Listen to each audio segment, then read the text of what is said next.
The manila envelope sat unopened on my kitchen counter for 3 days. I kept walking past it, pretending it didn't exist, just like I'd spent years pretending my great-aunt Mabel's favoritism toward me didn't exist. Now she was gone, and this envelope was all that remained of our secret Sunday afternoon tea parties. I'm Sophia, and I've always been the responsible one, the reliable one, the boring one, according to my sister Taya. But Aunt Mabel saw something different in me, something I'm only now beginning to understand. "Just open it already," Amelia's voice crackled through my phone speaker. "You're driving me crazy with this waiting game." I know. I paced around my tiny apartment, phone in hand. It's just, what if it's nothing? What if it's just old photos or recipe cards? Then you'll have recipe cards, but what if it's not nothing? What if it's everything?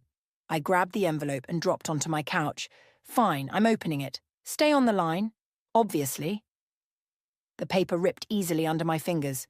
Inside, I found a letter and... I gasped. "What? Sophia, what is it?" It's a check. "Amelia, it's for $50,000. The silence on the other end lasted 3 seconds before Amelia screamed, "Holy shit!" My hands shook as I read Aunt Mabel's letter.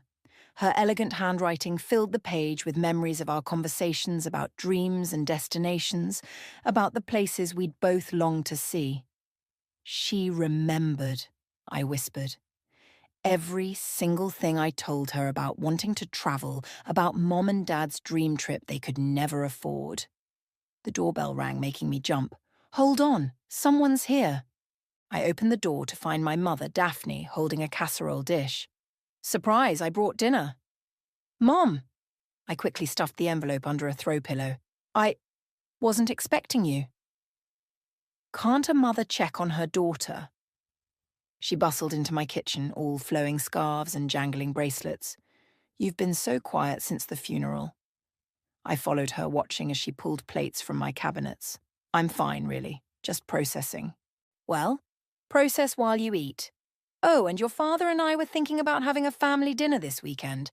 Taya has some exciting news." Of course she does. Taya always has exciting news. "Sure, Mom. I'll be there." After dinner, I called Amelia back. "I think I know what I want to do with the money. Please tell me you're not giving it to Taya's latest business venture." "No." I pulled up a travel website on my laptop. "I'm going to give Mom and Dad their dream trip, 3 months, around the world. Everything they've ever talked about seeing." "Wow, that's actually amazing. But what about you?" I smiled, remembering all those afternoons with Aunt Mabel, plotting imaginary adventures over Earl Grey tea. "I'll plan it all. Make it perfect. They deserve this." Later that night, I stopped by my parents' house to pick up some old photos Aunt Mabel had left there. As I approached the front door, I heard voices through the open window. "But Taya really needs this support right now," Mom was saying. "We can't just abandon her new project." I know. Dad's voice was tired. "But we have to think about Sophia too. She's been so good about everything. Sophia will understand. She always does." I froze on the porch, my hand halfway to the doorbell. "Besides?" Taya's voice drifted out, bright and confident. "My wellness center idea is guaranteed to make money. Once it takes off, I can pay everyone back." Just like the coffee shop was guaranteed, and the vintage clothing store, and the food truck. "Of course you will, sweetie." Mom's voice dripped with pride. "We believe in you." I backed away from the door, my chest tight. In my car, I pulled out my phone and opened my travel planning document. My finger hovered over the delete button, but instead I started typing. Day 1, Tokyo, cherry blossoms in spring. Day 15, Bangkok street food tours. Day 30, swimming with dolphins in Australia. Aunt Mabel's voice echoed in my head. "Sometimes the best revenge is living well, my dear." I drove home with a strange lightness in my chest. Tomorrow I would present my parents with the trip of their dreams. And then, well, we'd see what happened next. But first, I needed to make a stop at the travel clinic for some vaccinations, just in case. I spent 3 hours arranging everything perfectly on my parents' dining room table. Detailed itineraries bound in leather folders, first-class plane tickets, hotel reservations at places they'd only dreamed about, and a world map marked with colourful pins showing their route.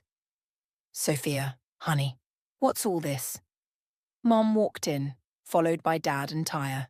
They'd just returned from touring potential locations for Tyre's wellness centre. Sit down, everyone. I could barely contain my excitement. I have something to show you. Can it wait? Tyre flopped onto a chair, scrolling through her phone. I need to tell everyone about the amazing space I found. Just 5 minutes, please? I handed Mom and Dad each a folder. Open them. Mom's eyes widened as she flipped through the pages. Paris, Rome, Bangkok. She looked up at me. What is this? Remember all those times we sat around this table planning your dream trip? My voice quivered. The one you never took because of college tuitions and mortgage payments. Dad's hands trembled as he held up the plane tickets. Sophia, these are first class. Aunt Mabel left me some money. I reached across the table and grabbed their hands. And I want you to have this. 3 months, all expenses paid, everywhere you've ever wanted to go. Oh my God, Mom whispered, tears forming in her eyes. This is incredible. The timing couldn't be worse, Tyre interrupted, finally looking up from her phone. Mom and Dad promised to help me with the wellness centre. I need them here. But this is... Dad started. Daddy, I already put down the deposit. The contractor starts next week. I can't do this without you both. I watched Mom's face change, that familiar shift I'd seen 1,000 times before. Sweetie, maybe we could postpone the centre for a few months. No. Tyre slammed her hand on the table. This is my chance to finally prove myself. After everything that happened with the food truck, I need this to work. You promised. The silence that followed felt like a physical weight. I knew what was coming before Mom even opened her mouth. Sophia. She reached for my hand. You understand, don't you? Tyre needs us right now. Need you? My voice came out sharper than intended. She needs your money. Again. That's not fair, Dad protested weakly. Isn't it? I stood up, gathering the folders. How much did the food truck cost you? The vintage store, the coffee shop? Those were investments, Tyre snapped. This is different. Right. Just like this trip is different. This isn't about money, it's about the one thing you've both wanted your entire lives. Sophia. Mum's voice took on that placating tone I hated. We appreciate the gesture, really. But family has to come first. I am family. The words exploded out of me. Or have you forgotten that while funding Tyre's endless parade of failed dreams? The room fell silent. Even Tyre looked shocked. I'll cancel the tickets, I said quietly, shoving everything into my bag. Wouldn't want to interfere with another guaranteed success story. I drove home in a daze, barely registering the traffic lights. In my kitchen, I pulled out my phone and started recording. Hey, Mom, Dad. By the time you see this, I'll be gone. I reached for the flour, sugar, and cocoa powder. Aunt Mabel always said baking helped clear the mind. Remember when I was 10 and you promised to take me to Disneyland? We never went because Tyre needed dance lessons. I cracked eggs with more force than necessary. Remember my college graduation? You missed it because Tyre's coffee shop was having its grand opening, the one that closed 3 months later. The cake batter came together smoothly despite my shaking hands. Well, guess what? Aunt Mabel didn't just leave me money, she left me permission to put myself first. I poured the batter into a pan. So while you're helping Tyre with her latest guaranteed failure, I'll be living our dream. Your dream. My dream. And this time, I won't let anyone take it away from me. The oven timer dinged. I pulled out a perfect chocolate cake, Aunt Mabel's recipe. I'll send postcards, maybe even bring you back some souvenirs. But right now, I'm going to eat this entire cake by myself and book a one-way ticket to Tokyo. I ended the recording and cut myself a huge slice. Tomorrow I'd start packing. Tomorrow I'd call the travel clinic and confirm my appointments. Tomorrow I'd begin planning my solo adventure. But tonight? Tonight was for chocolate cake and the sweet, sweet taste of rebellion. You're really doing this? Amelia helped me zip up my overflowing suitcase. Like, actually getting on a plane in 3 hours. Watch me. I checked my passport for the 100th time. Did you know my phone's been blowing up since yesterday? 37 missed calls from Mum, 23 from Dad, and about 1 million texts from Tyre. Have you read any of them? I shook my head, tossing my phone onto the bed. Don't need to, it's all, how could you be so selfish and think about your sister, and we need to talk about this as a family. Speaking of family, Amelia hesitated. When are you sending the video?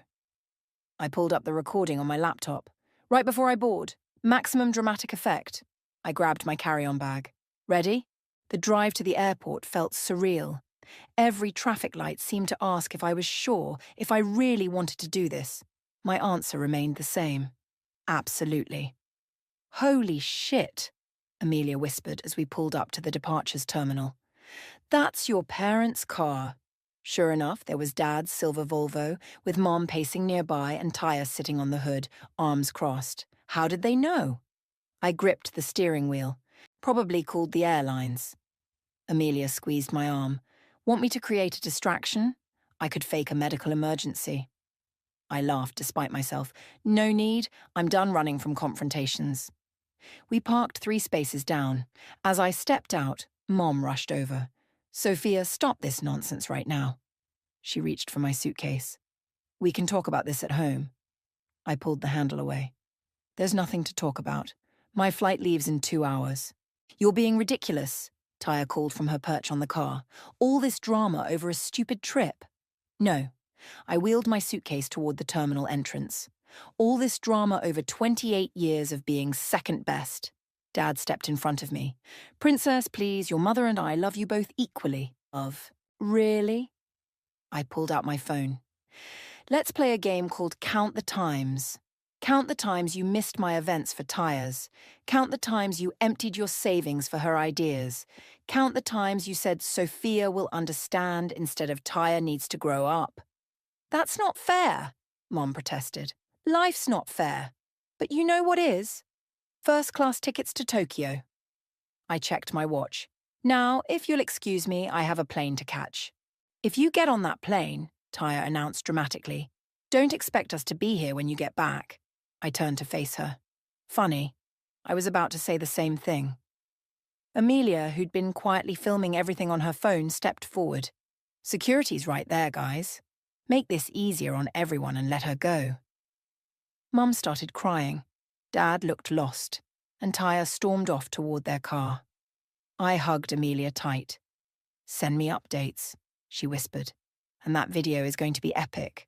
Inside the terminal, I checked my bags and made it through security in record time. At my gate, I found a quiet corner and pulled out my laptop. The video was ready to send, but I opened it for one final edit. P.S., I added at the end, I just walked past you all at the airport. Did you notice I wasn't crying? That's because for the first time in my life, I'm choosing me, and it feels amazing. I hit send, then forwarded it to Amelia for backup. As I watched the message sent confirmation appear, my phone buzzed with a text from Mom. How could you embarrass us like this in public? I typed back, how could you embarrass me for 28 years in private? Then I turned off my phone, ordered an overpriced airport coffee, and pulled out my travel journal. Another gift from Aunt Mabel. On the first page, she'd written, "The world is wide, and you are strong. Go find yourself, my brave girl." Now boarding first-class passengers for Flight 847 to Tokyo, the announcer called. I gathered my things, handed over my boarding pass, and walked down the jet bridge without looking back. As I settled into my seat, I noticed my hands weren't shaking anymore. The flight attendant appeared with a glass of champagne. First time to Japan? First time anywhere? I accepted the glass. First time being free, she smiled knowingly. In that case, welcome aboard. To new beginnings. I raised my glass to the window, toasting my reflection and the wide blue sky beyond. To new beginnings. I whispered, and to Aunt Mabel, who knew exactly what she was doing. The engines roared to life, and with them so did I. Tokyo hit me like a tidal wave of neon and noise. Standing outside Shibuya Station, I watched the famous crossing fill and empty with waves of people, each cycle perfectly timed to the traffic lights. My exhausted brain tried to process the signs, the sounds, the smells of yakitori from nearby food stalls. First time in Japan? I turned to find a tall man with a well-worn backpack and an easy smile. He'd been on my flight, a few rows behind me in first class. That obvious, huh? You have that deer in the headlights look we all get our first time here. He extended his hand. I'm Bryson, professional wanderer, amateur photographer, and unofficial guide for lost souls at Shibuya Crossing. Sophia, I shook his hand. And I'm definitely lost. My hotel's supposed to be around here somewhere. Let me guess. The Cerulean? I'm headed that way myself. Mind if I walk with you? As we navigated the crowded streets, Bryson pointed out hidden gems, a tiny ramen shop, a vintage record store, a vending machine that sold hot coffee in cans. So, he said as we waited at a crosswalk, what brings you to Tokyo, business or pleasure? Revenge, actually. The words slipped out before I could stop them. Instead of looking shocked, Bryson laughed. Best reason I've heard all day. Want to talk about it over ramen? That shop we passed makes the best tonkotsu in the city. An hour later, sitting at a cramped counter with steam rising from our bowls, I found myself telling him everything. Your aunt sounds like she was quite a woman, he said, expertly wielding his chopsticks. She was. I just wish. I stirred my noodles. I wish I'd had her courage sooner. Hey! Bryson put down his chopsticks. You're here now, aren't you? That takes guts. Or spite. Sometimes spite is just courage wearing a disguise. He pulled out his phone. Look at these. He showed me photos from his travels. Sunrise at Machu Picchu, dancing at Carnival in Rio, camping under the northern lights. Each of these places taught me something about myself. Tokyo taught me that I'm stronger than I thought. Paris taught me to slow down. India taught me that family isn't always blood. What brought you here the first time? A broken engagement and a maxed-out credit card. He grinned. Best-worst decision I ever made. After dinner, we walked back toward the hotel. The city had transformed in the darkness, glowing with possibility. Check your phone yet? Bryson asked. Not since I landed. I pulled it from my bag and turned it on. Immediately, notifications flooded the screen. Wow, Bryson peered over my shoulder. Someone's popular. Not popular, just... I scrolled through the messages. Yep, exactly what I expected. Mom's guilt-tripping, Dad's disappointed, and Taya's, oh, this is rich. She's demanding I come home because her wellness center investors backed out. And how does that make you feel? I looked up at the Tokyo Tower glowing orange against the night sky. Free. Good answer. Bryson pulled out a business card. Listen, I'm meeting some fellow travelers tomorrow for a street food tour. Want to join? Much better than sitting in your hotel room reading angry texts. I took the card. I don't know. First rule of solo travel. Say yes to everything that doesn't involve organ harvesting. That made me laugh. Is that an actual rule? It is now. He started walking backward toward the hotel entrance. Meet in the lobby at 10 if you're interested. Bring your appetite and your camera. In my room, I finally opened Amelia's messages. Video received epic response on family group chat. Taya had meltdown. Mom called me crying. Dad actually said, maybe we messed up. Progress, I sent back. Just had ramen with a stranger. Said yes to street food tour tomorrow. Who am I? Her response was immediate. You're Sophia 2.0 and I'm here for it. P.S. Is stranger hot? I looked at Bryson's card, smiling. Not the point, but yes. Before bed, I opened my travel journal and wrote, Dear Aunt Mabel, Day 1. I ate the best ramen of my life, got lost in the best city in the world, and learned that sometimes the bravest thing you can do is say yes to a stranger's kindness. Also, I think I finally understand why you left everything behind to travel when you were my age. Some forms of freedom can only be found far from home. My phone buzzed with another message from Tyre. Everything's falling apart, and it's all your fault. I turned off my phone, opened my window to let in the city sounds, and for the first time in years, fell asleep without worrying about anyone else's problems but my own. 2 weeks into my Tokyo adventure, I sat cross-legged on my hotel room floor, surrounded by shopping bags and souvenirs, trying to figure out how to fit everything into my suitcase. My phone buzzed with Amelia's FaceTime call. "Show me everything," she demanded before I could even say hello. I panned the camera around. "I might need to buy another suitcase. Is that a cat robot? And what's that blue thing?" "The robot's for you. The blue thing is—" A knock at the door interrupted us. "Hold on," I told Amelia, opening the door to find Bryson holding 2 coffee cans. "Ready for your last day in Tokyo?" He tossed me one of the cans. "Oh, sorry, didn't know you were on a call." "Is that hot, stranger?" Amelia's voice rang out. "Turn the camera back around." I felt my face flush. "Amelia Bryson. Bryson. My very subtle best friend, Amelia." "Nice to meet you," Bryson waved at the phone. "Thanks for letting her run away to Japan." Speaking of running away, Amelia's tone turned serious. "Sophia, check your email. Your mum sent something to the whole family, including me, weirdly." I pulled up my email while Bryson helped gather my scattered purchases. The subject line read, "Family emergency. Sophia, please come home."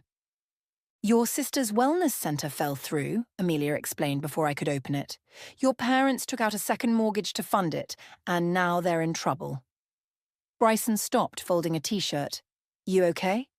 I opened the email. Mum's words jumped out at me. "Desperate times. Family needs to stick together. Your father's health. Tyre's depression. Please come home." "They're guilt-tripping you," Amelia said. "Don't fall for it." "Sophia." Bryson sat beside me. "Whatever you decide, Bangkok will still be there." I looked at my packed bags, at the ticket to Bangkok on my phone, at the half-drunk coffee in my hand. "I need to make a call." Bryson squeezed my shoulder and left quietly. I propped my phone up and dialed my parents' number on speaker so Amelia could hear. Mom answered on the first ring. "Sophia." "Oh, thank God." "Hi, Mom. I got your email." "Then you're coming home?" Hope filled her voice. "No." The word came out stronger than I expected. "I'm not. But your father's blood pressure is fine. I called his doctor yesterday. Regular checkup.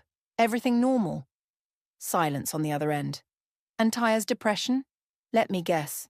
Started right after her investors backed out?" "You don't understand," Mom began. "Actually, I do.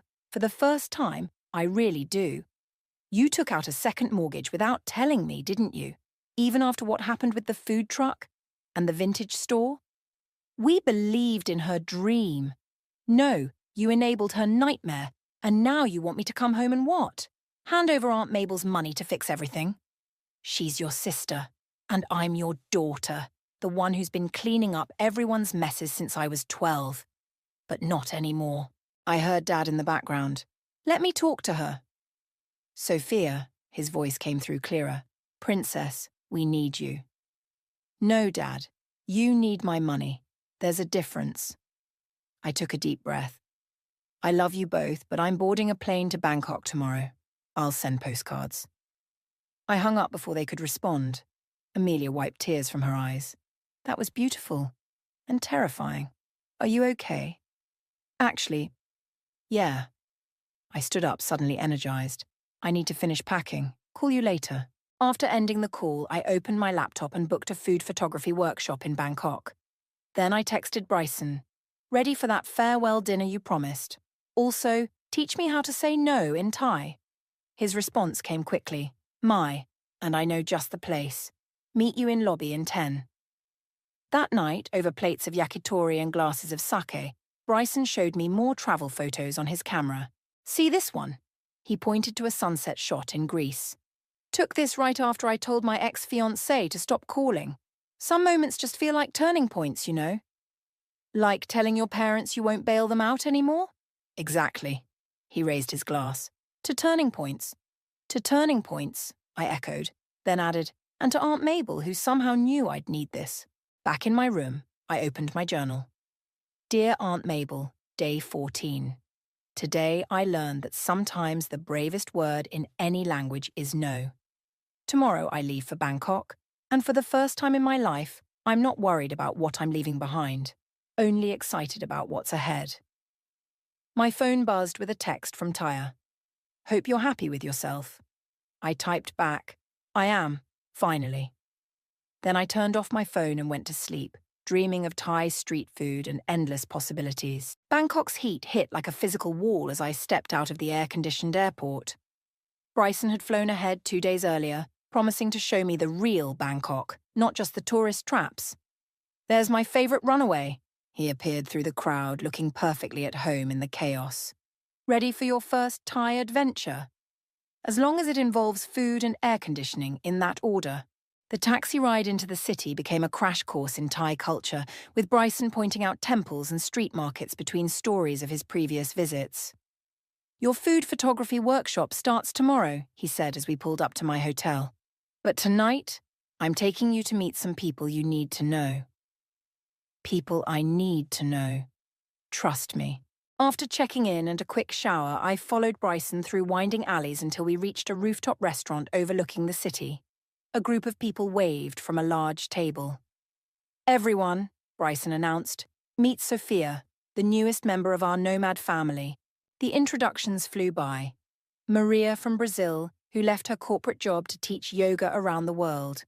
Jack from Australia, running his tech company remotely while traveling. Sarah from Canada, a travel blogger who hadn't been home in 3 years. So, Maria leaned forward, Bryson tells us you're on a revenge trip? I prefer to call it a self-discovery journey now, I laughed, accepting a glass of local beer. Aren't they all? Sarah pulled out her phone. Look at this photo from my first week away. I was crying in a hostel in Amsterdam because my mum wouldn't stop calling. What changed? I asked. I did. She swiped to a more recent photo of herself swimming with whale sharks. Somewhere between Amsterdam and Indonesia, I stopped feeling guilty for choosing myself. My phone buzzed. Another email from Mom. Your father's really upset. Please just call us. Jack noticed my expression. Family stuff? They're trying everything to get me to come home. I showed them the email. Guilt, manipulation, health scares. Delete it, Maria said firmly. Right now. But trust me, delete it. Then give me your phone. I did as she said. Maria took my phone and dropped it into her massive purse. You get this back tomorrow after your workshop. Tonight you're going to learn how to live in the moment. The night became a blur of street food tours, night markets and laughter. These people who'd known me for hours somehow felt more like family than my actual family had in years. Your sister's wellness centre, Jack said as we devoured mango sticky rice. Classic narcissist move. My brother pulled similar stunts for years. How did you handle it? Started saying no. He didn't speak to me for a year. Jack shrugged. Best year of my life. Around midnight, Sarah grabbed my arm. Come with me. There's something you need to see. She led the group to a tiny temple still open, with butter lamps flickering in the darkness. Buddhist tradition says you can let go of your past here, she explained, handing me a lamp. Light it, make a wish, leave your guilt behind. I stared at the small flame. Is it really that simple? No, Bryson appeared beside me. But it's a start. As I placed my lamp among the others, my hands steady and sure, Sarah took a photo. For your new beginning, she said, showing me the image. In it, I was smiling, the lamplight making everything glow gold. Back at my hotel, Bryson lingered at the entrance. Early start tomorrow. Your workshop's at 8. Thank you, I said, for tonight, for everything. Thank me by sending a postcard from your next destination. He grinned. Where are you thinking? Vietnam, maybe? Sarah mentioned something about a cooking class in Hanoi. Good choice. The PHO will change your life. In my room, I found a package waiting. A leather-bound photo album with a note from Maria. For your new memories. The old ones can stay where they belong, in the past. I opened my journal. Dear Aunt Mabel, 1 month into my journey, and I finally understand what you meant about finding your tribe. Tonight, I met people who measured success not by what they owned or owed, but by how freely they lived. P.S. I think you'd love Sarah. She has your way of turning strangers into family. Before sleep, I remembered my phone was still in Maria's purse. Strangely, I didn't miss it. Tomorrow I'd learn to capture Bangkok's flavors through a lens. Tomorrow I'd plan my trip to Vietnam. Tomorrow I'd get my phone back and probably find dozens of missed calls. But tonight I fell asleep to the sounds of the city, feeling more at home than I ever had in my actual home. Finally understanding that family isn't always who you're born to. Sometimes it's who you find along the way. You have got to be kidding me. I stared at the elderly woman across the cafe table in Hanoi. You knew Aunt Mabel. Margaret, my aunt's old college friend, stirred her Vietnamese coffee with precise movements. Knew her? Darling, I was with her the day she decided to leave everything behind. I'd found Margaret through a series of coincidences, a comment on my travel blog, an exchanged email, and suddenly I was sitting in her expat hideaway in Hanoi's old quarter. Tell me everything. I leaned forward, my own coffee forgotten. It was 1975. Your aunt had just received a promotion at the bank, and everyone expected her to settle down, marry that boring accountant who'd been pursuing her. Margaret's eyes twinkled. Instead, she sold her car, emptied her accounts, and bought a one-way ticket to Asia. Just like that. Just like that. Your grandmother was furious, called it a betrayal of family obligations. She paused. Sound familiar? My phone buzzed. Another message from Mom. Tyre's moving back home. We're selling the house. Please come help us sort through everything. I showed Margaret the message. Ah, she nodded. History repeats itself. You know, your aunt used to get similar messages. Your sister needs you. The family business is struggling. How could you be so selfish? What did she do? She lived, gloriously, unapologetically lived. Margaret pulled out an old photo album. Look. The photos showed a younger Aunt Mabel, riding elephants in Thailand, teaching English in Japan, dancing at festivals in India. But here's what you really need to see. Margaret flipped to the last page. A letter fell out, dated just months before Aunt Mabel's death. Dear Margaret, I read aloud. I'm leaving my travel money to Sophia. She reminds me so much of us at that age, trapped by family expectations, dying to break free. Tell her, if you ever meet her, that the inheritance isn't just money. It's permission. Permission to choose herself first like we did. My hands shook. She planned this? Of course she did. Mabel never did anything without a purpose. Margaret reached across the table. She saw herself in you, saw how your family treated you. She wanted to give you what her escape gave her, a chance to become yourself. My phone buzzed again. Dad this time. Princess, we need you. Family has to stick together. What would Aunt Mabel say right now? I asked. Margaret laughed. She'd say, Darling, the only thing family has to do is let each other grow. She stood up. Come on, I want to show you something. We walked through Hanoi's bustling streets to a small Buddhist temple, different from the tourist spots but reminiscent of the one in Bangkok. Mabel and I made a pact here, Margaret said, to never let guilt drag us back to lives that were too small for us. Your turn. To make a pact? To decide. Right here, right now. Are you living your life or theirs? I thought about Tyre moving home, about the house being sold, about all the times I'd cleaned up everyone else's messes. Then I thought about Tokyo nights with Bryson, Bangkok rooftops with my new friends, and this moment standing in a peaceful temple with my aunt's co-conspirator. Mine, I said firmly. I'm living mine. Good girl. Margaret hugged me. Now, about that cooking class you mentioned wanting to take, that evening in my hotel room I wrote 3 emails. To Mom and Dad. I love you, but I won't be coming home. Sell the house, help Tyre. But do it without me this time. I'm exactly where I need to be. To Tyre. I hope you find your path. Really.